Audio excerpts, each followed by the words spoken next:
이사야 22장에서 하나님께서는 회개치 않는 유다 백성을 향해 경고의 말씀을 들려주십니다. 그리고 오늘 본문 15절 이하에서부터는 당시의 유다 지도자들의 부패와 영적 타락상을 고발하고 있는데, 첫 번째 인물로 등장하는 사람이 셈나고 그 다음을 잇는 사람이 엘리야김으로 이렇게 등장하고 있습니다.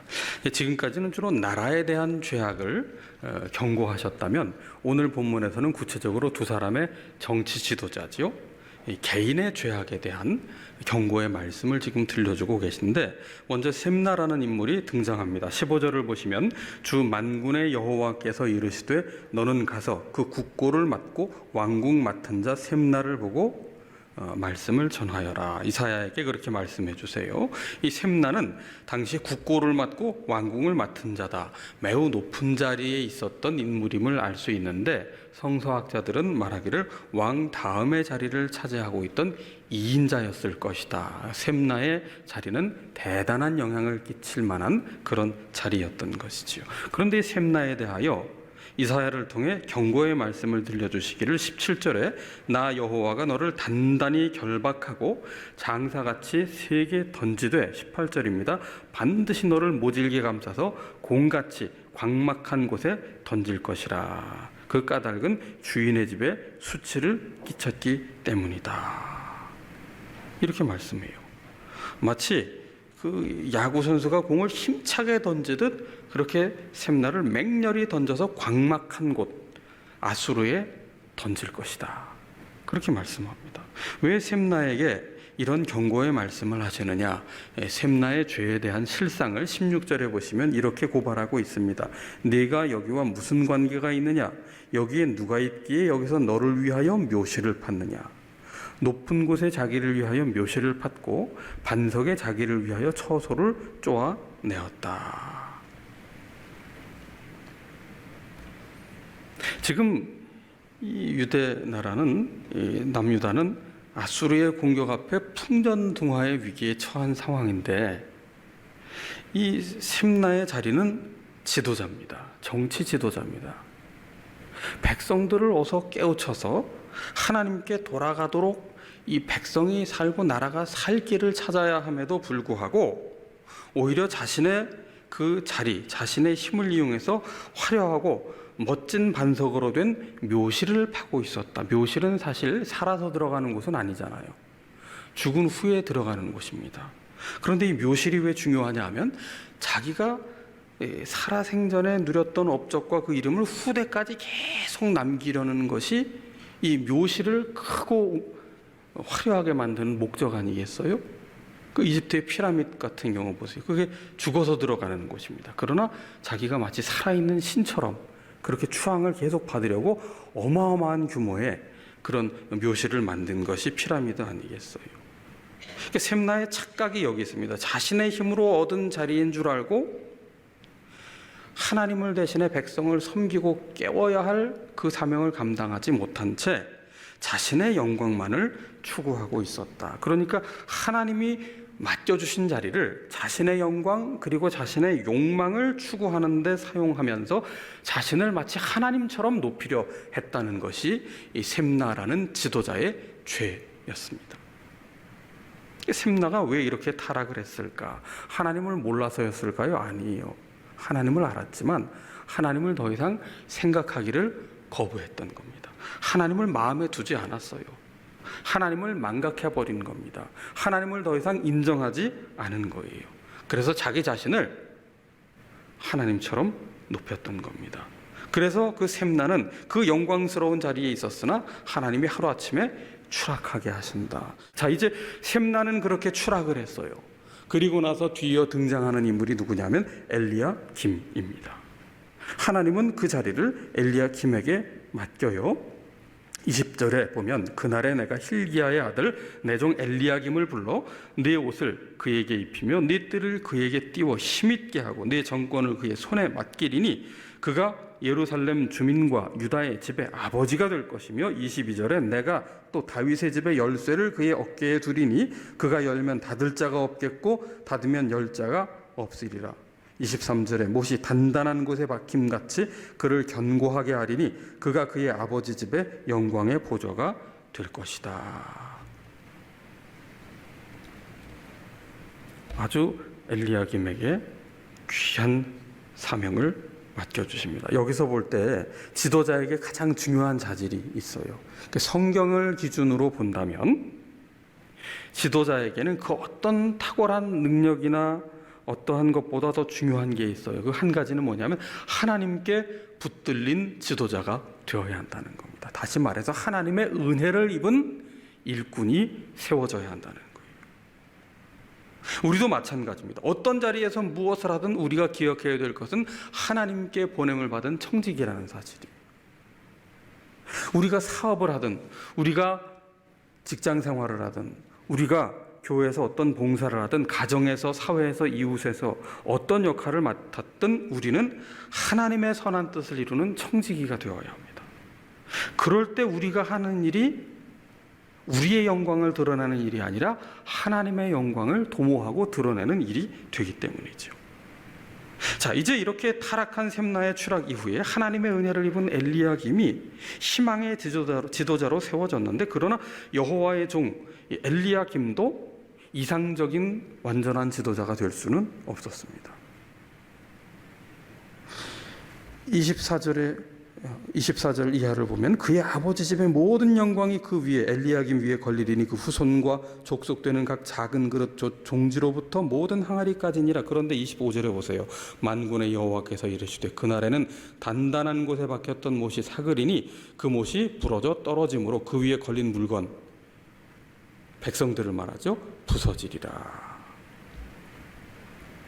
너무 많은 사람이 엘리야김에게만 매달립니다. 그래서 부하가 너무 많이 걸리니까 그 하중을 못 견디고 어떻게 돼요? 그 벽에 단단히 박은 못 같았는데 그게 그만 삭은 못처럼 부러지고 떨어져서 백성들마저 함께 무너지고 말았다. 자, 엘리야김은 너무 많은 부담을 가졌어요. 백성들의 기대를 한 몸에 받게 되자 하나님만이 해결할 수 있는 것까지도 자신이 다 해결할 수 있을 것이라는 강박관념에 빠진 겁니다.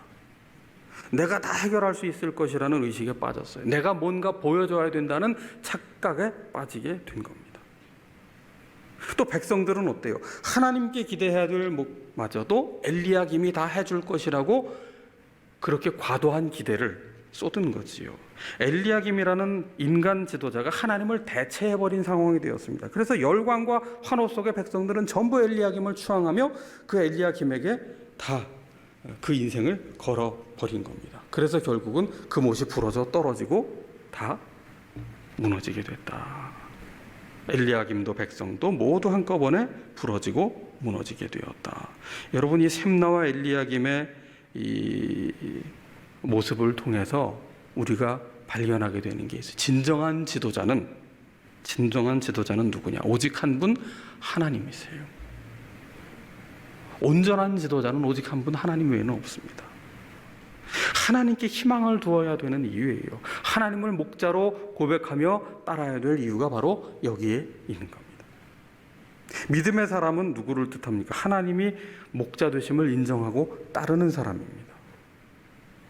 하나님의 인도를 따르는 사람은 모든 것이 다 하나님의 손에 달려있다는 사실을 아는 사람이고 인정하는 사람이, 결코 하나님보다 앞서가려고 하지 않아요. 다시 말해서 조바심을 내지 않는 사람입니다.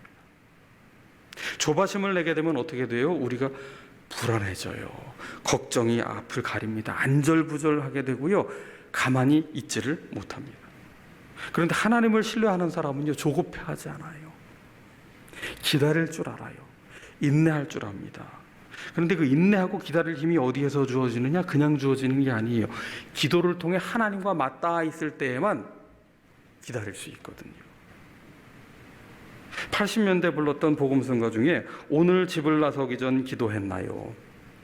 거기 가사에 보면은 앞이 캄캄할 때 무엇을 잊지 말라고 했어요? 기도를 잊지 말라고 했어요. 그런데 우리는 앞이 캄캄해지면 뭐를 잊지 않아요? 염려하는 것, 걱정하는 걸 잊지 않습니다. 한숨 짓는 것 잊지 않아요. 근데 앞이 캄캄해질수록 우리는 뭘 잊지 말아야 되느냐? 기도를 잊지 말아야 되는 거예요.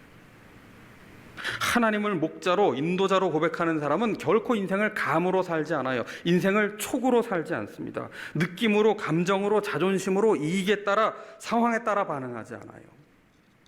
하나님을 신뢰하는 사람은 매일 기도의 자리로 나아가서 하나님의 때를 기다리는 사람입니다. 하나님을 목자로 고백하며 살아가는데 어떻게 기도하지 않고 감으로 인생을 살 수 있겠어요? 눈에 보이는 대로 판단하고 겉으로 드러난 상황에 쉽게 속단하지 않습니다. 하나님을 목자로 인정한 사람은 하나님께 엎드려 기도하며 잠잠히 기다리는 사람이에요. 시편 119편은 이렇게 고백합니다. 주의 말씀은 내 발의 등이요 내 길의 빛이니이다. 이 말씀대로 하나님이 비춰주시는 빛을 따라 이 어둠이 가득한 세상, 풍파가 많은 세상, 안개같이 앞이 보이지 않는 세상 속에서 그저 한 걸음 한 걸음 하나님의 말씀에 인도함을 받아 한 걸음 한 걸음씩 주님과 동행하며 살아가는 것. 하나님 어떤 분이세요? 자기 이름을 위하여 의의 길로 인도하신다고 말씀하셨거든요. 이건 우리 입맛대로 이끌어 주신다는 얘기가 아니에요. 의의 길로 인도하신다. 하나님은 가장 공정하신 분, 하나님은 실수가 없으신 분, 하나님은 치우치지 않으신 분입니다. 그분만이 우리를 올바른 길로 인도해 주시기에 우리를 불안과 염려의 수렁에 빠져 있을 때도 보호해 주시고 우리를 진정 만족하도록 인도해 주시는 분이시거든요. 그럼에도 불구하고 우리는 인생의 중요한 순간 어떤 고비를 만날 때면 하나님의 인도하심을 믿고 따르기보다는 어떻게 해요? 우리가 늘 그렇게 해왔던 익숙한 방식대로 내 느낌, 내 판단대로, 내 본능대로 반사적으로 대응해요. 그러고 나서 어떻게 됩니까? 당황하기도 하고 후회하기도 하고 우리 연약한 믿음의 현주소인데요. 제임스 패커 목사님은 하나님의 인도라는 책에서 이런 말을 합니다. 예전에 하나님의 인도라는 책을 제가 이달의 도서로 추천해드린 적이 있는데 양이 길을 잃으면 목자는 다시 찾아온다. 양이 길을 잃으면 목자는 다시 찾아온다. 여러분, 길을 잃으면 두려움이 찾아옵니다. 우리 인생에 염려가 끊이지 않고 두려움에 사로잡히는 이유가 무엇 때문이겠어요? 길을 모르기 때문이에요. 인생이란 길을 찾는 과정인데 그 길을 찾으려 애쓰지만 길을 제대로 찾지 못하는 게 인생입니다. 그래서 인생을 헤매다가 후회도 하고 낙심하기도 하는 것이 우리의 인생 아니겠어요? 그런데 하나님은 어떤 분이라고요? 양이 길을 잃어버리면 찾아오시는 목자다. 우리가 인생의 낭떠러지에 이를 때 혹은 가시덤불에 걸려 고통당할 때 목자 되신 하나님은 끝까지 포기하지 않으시고 우리를 내버려 두지 않으시고 우리를 찾아오셔서 건져주시고 어깨에 메고 다시 양의 우리로 들어가 살게 하시고 안전케 하시고 우리를 먹이시고 쉬게 하십니다. 이 양이 길을 잃으면 목자가 다시 찾아온다는 사실이야말로 우리의 모든 인생의 두려움으로부터 우리를 건져주시는 약속의 말씀이 되는데요. 이 말씀을 그대로 믿는 것이 믿음입니다. 세상 종교는 어때요? 세상 종교는 길 잃은 양이 자신의 힘으로, 자신의 지혜로, 자신의 경험으로 길을 찾아서 스스로를 구원하는 것이 세상 종교예요. 굉장히 이상적이죠. 그러나 현실적으로는 불가능한 일입니다. 지도와 나침반도 없이 오지에서 길을 찾는다? 그건 어리석은 자기 확신일 뿐이에요. 화를 자초하는 길입니다. 그래서 기독교는 종교가 아니에요. 기독교는 생명입니다. 주님께서 말씀하시기를 내가 곧 길이요 진리요 생명이니 나로 말미암지 않고는 아버지께로 올 자가 없느니라 말씀하셨어요. 예수님은 진리에 이르는 유일한 길입니다. 예수님은 생명에 이르는 유일한 길이에요. 십자가에 달려 돌아가시고 말씀대로 부활하심으로 죄와 죽음을 향해 달려갈 수밖에 없었던 우리에게 생명의 길을 내어주신 분입니다. 열어주셨어요. 예수님 말씀하십니다. 나는 선한 목자라. 그 선한 목자는 어떤 분이세요? 양을 위하여 목숨을 친히 버리시기까지 하시는 목자 되신 주님이시다. 시편 23편 여호와는 나의 목자시니 내게 부족함이 없으리로다. 믿음이란 이 말씀 그대로를 믿는 것, 인정하고 받아들이는 것을 뜻합니다. 그래서 믿음으로 산다는 것은 목자가 인도하는 대로 따라가는 것을 뜻하는데, 목자의 인도를 받으려면 그러기 위해서 우리는 말씀에 깊이 잠겨야 합니다. 그럴 때 우리가 가야 될 길을 인도해 주시는 것이죠. 목자는 어떤 분이라고 시편 23편이 말씀합니까? 심지어 사망의 음침한 골짜기에 있을 때에도 함께 하시는 분이시다. 해를 당할 것을 두려워하지 않게 되는 그 이유, 거기에도 여호와 하나님, 목자 되신 하나님께서 우리와 함께 하신다. 여호와를 목자로 고백하는 성도의 삶은 사망의 음침한 골짜기를 피해가게 하는 삶이라고 말씀하지 않아요. 오히려 사망의 음침한 골짜기에까지도 함께하여 주심으로 우리를 지켜주시고 안위하여 주시는 분이시라고 말씀합니다. 그러니까 목자 되신 주님은 나를 푸른 풀밭에 누이시고 쉴만한 물가에 인도하실 때에만 함께 하시는 분이 아니라 사망의 음침한 골짜기를 지날 때에도 함께 하시는 분이시다. 그래서 시편 23편에서 함께 하신다는 표현은 바로 여기 사망의 음침한 골짜기, 이 구절에 등장하고 있어요. 모든 희망이 사라져버린 것 같은, 하나님마저 보이지 않는 것 같아 보이는 그 사망의 음침한 골짜기, 햇볕 하나 들지 않는 그 어둡고 음습한 기운이 도는 그 골짜기에조차도 하나님은 함께 하셔서 그 누구도 하나님의 사랑에서 우리를 끊어낼 자 없도록 붙들고 계신다는 것이지요. 이 구절을 히브리어 원문 그대로 풀면, 심지어 내가 깊은 어둠의 골짜기 속으로 걸어간다 할지라도 나는 재앙을 겁내지 아니할 것입니다. 왜냐하면 바로 주님이 나와 함께 하실 것이기 때문입니다. 더 이상 두려워하지 않는다는 거예요. 죽음의 그림자가 나를 겁먹게 한다고 해도 하나님께로부터 나를 멀어지게 할 수 없다는 사실을 친히 말씀해 주시기 때문에. 그래서 시편 23편의 시인은, 다윗은 신앙의 태도가 변하지 않아요. 푸른 풀밭 쉴 만한 물가에 머물 때에 하나님을 향한 신앙의 태도와 죽음의 위협이 나를 삼키려 달려드는 것 같은 그 기가 막힌 상황에서도 전혀 상반된 상황이지만 이 시인은 하나님을 향한 태도가 하나도 다르지 않아요. 왜냐하면 하나님은 이곳에서도 여전히 나와 함께 하시는 분이시기 때문에. 이 나와 함께 하시는 하나님이라는 고백이, 이 말씀에 근거한 믿음의 고백이 우리의 삶을 절망 중에도 다시금 일어서도록 희망을 품게 하는 원동력이 되는 것이죠. 그러면 여기서 우리가 한 가지 질문을 던지게 됩니다. 왜 하나님께서 함께 하심을 믿고 목자 되신 주님을 따라 사는 성도의 삶에 굳이 없어도 될 사망의 음침한 골짜기를 통과하는 이 고난이 있어야 되느냐? 누가 고난을 좋아해요? 누가 고난을 즐깁니까? 그런데 이 고난이라고 하는 것은요, 목자 되시는 주님 없이는 살 수 없는 존재라는 사실을 우리로 하여금 깨닫게 하도록 하나님이 허락하신 가장 좋은 훈련의 재료예요. 그래서 하나님은 우리를, 사랑하는 자녀를 반드시 어디부터 입학시키세요? 광야 학교부터 입학시키는 거예요. 신명기 8장 3절을 보시면, 너를 낮추시며 너를 줄이게 하시며 또 너도 알지 못하며 내 조상들도 알지 못하던 만나를 내게 먹이신 것은 사람이 떡으로만 사는 것이 아니요 여호와의 입에서 나오는 모든 말씀으로 사는 줄을 내가 알게 하려 하심이니라. 광야 40년 생활을 마치며 하나님께서 그종 모세를 통해 백성들에게 새겨주신 말씀이 한 가지. 왜 광야 학교를 통과하게 하셨느냐? 사람이 떡으로만 사는 것이 아니요 여호와의 입에서 나오는 말씀으로 사는 줄을 알게 하시기 위함이었다. 광야 학교에서 훈련하시는 목적은 그래서 분명합니다. 우리가 고난당하는 것을 하나님이 기뻐해서 하셔서가 아니, 우리를 벌 주시려고 하시는 것이 아니, 우리를 골탕 먹으려고 하시는 것이 아니에요. 말씀으로 사는 자 되도록, 말씀 먹는 자 되도록 하기 위해서 그 애굽의 고깃가마를 그리워하고 애굽의 습성을 그리워하고 그 애굽의 옛사람을 벗어버리지 못한 죄악의 행태를 답습하는 삶을 벗어버리고 이제 하늘 만나인 말씀을 머금고 사는 인생 되도록 우리의 체질을 변화시켜 주시려고 하나님은 이 광야 학교, 고난의 용광로를 지나가게 하신다는 거예요. 우리가 지난 시간에도 함께 나눴지만 신명기 8장 16절에 이렇게 말씀하고 있지 않습니까? 만나를 광야에서 내게 먹이셨나니 이는 너를 낮추시며 너를 시험하사 마침내 네게 무엇을 주려 하심이었다고요?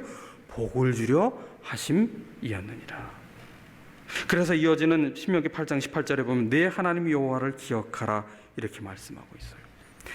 광야의 연단을 통해 하나님께서 주시는 복은 뭡니까? 하나님을 언제나 어느 때나 기억하는 백성, 말씀을 머금고 살아가는 백성 되게 하는 거예요. 신명기 8장 17절은 이렇게 말씀합니다. 내 능력과 내 손의 힘으로 이 재물을 얻었다 말하지 말라. 가나안 땅에 들어간 이후에 하나님을 잊어버릴 때 어떻게 된다는 거예요? 내 능력, 내 손의 힘으로 이것을 다 얻었다. 셈나와 엘리야김, 하나님이 주신 기회인데 내 능력, 내 힘인 줄 알았어요. 고난의 광야를 광야를 지날 때 기억할 것 한 가지 하나님 말씀하세요. 고난의 광야를 지날 때 말씀으로 사는 줄을 알게 하려 하심이라. 고로 우리가 고난의 광야를 지날 때 필요한 것은 한 가지, 말씀을 묵상하는 훈련입니다.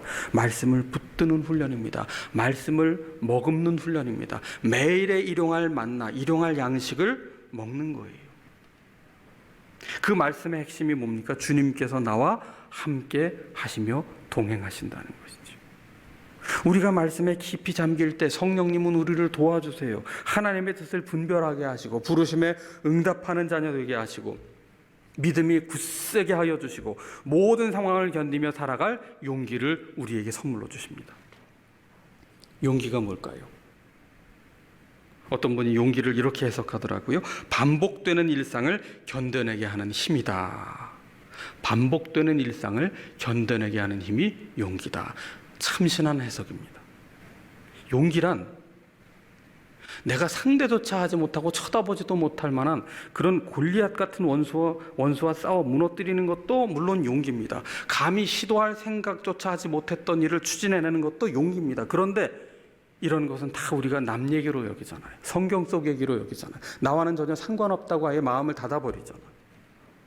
우리의 삶 속에 진정한 용기란 무엇일까요? 반복되는 일상, 탈출하고픈 일상, 골치 아픈 문제, 포기하고픈 지긋지긋한 일상을 견뎌내게 하는 힘, 이것이 바로 용기입니다. 그 용기는 어디에서부터 나오나요? 믿음에서 나와요. 이 믿음은 말씀으로 살아갈 때 형성되는 믿음입니다. 여호와 하나님이 나를 인도하시는 목자라는 분명한 믿음, 푸른 풀밭에 있을 때든지 사망의 음침한 골짜기에 있을 때든지 변함없이 하나님이 나의 목자시다. 그 목자를 분명히 우리가 믿음으로 고백할 때 우리는 목자보다 앞서가지 않는 믿음으로 살게 돼요. 목자를 조정하거나 통제하거나 굴복시키려는 자세가 아니라 목자 되신 하나님을 믿고 하나님께 내 삶을 맡기고 전적으로 그 말씀 따라 살려고 하는 자세를 우리가 지니게 되는 거죠. 왜냐? 그분은 선한 목자이기에, 그분은 실수가 없으시기에. 찬송 390장 예수가 거느리시니 찬송에 보면 이런 가사가 나오잖아요. 예수가 거느리시니 즐겁고 평안하구나. 주야에 자고 깨는 것 예수가 거느리시네. 주 날 항상 돌보시고 날 친히 거느리시네. 주 날 항상 돌보시고 날 친히 거느리시네. 여러분, 온통 사방을 둘러봐도 풍파뿐입니다. 전염병은 언제 끝날지, 이 긴 장마와 홍수는 언제 끝날지, 이 지긋지긋한 정쟁은 언제 끝날지. 여러분, 이 풍파 중에 여호와가 목자시라니 단순한 믿음을 붙들고 말씀을 힘입어 우리 삶을 지탱해 나가고 다시 우리 삶을 일으키는 목자께서 일으켜 주시는 은혜를 입는 이 한 주간이 되기를 원합니다. 기도합시다. 하나님, 온통 세상은 절망의 소식뿐이며 우리를 두렵게 하고 위축되게 할 뿐이오나 우리의 목자 되신 하나님은 언제나 함께 하시되 심지어 사망의 음침한 골짜기를 지날 때에도 우리와 함께 하시는 분이시라 약속의 말씀 우리에게 새겨주시오니 이 말씀 머금고 다시 용기를 내어 우리의 반복되는 지루한 일상을 믿음으로 견뎌내며 목자세진 주님과 함께 다시 일어나 살아갈 수 있도록 우리의 삶을 격려하시고 위로하시며 믿음 더하여 주시기를 예수 그리스도의 이름으로 기도하옵나이다. 아멘.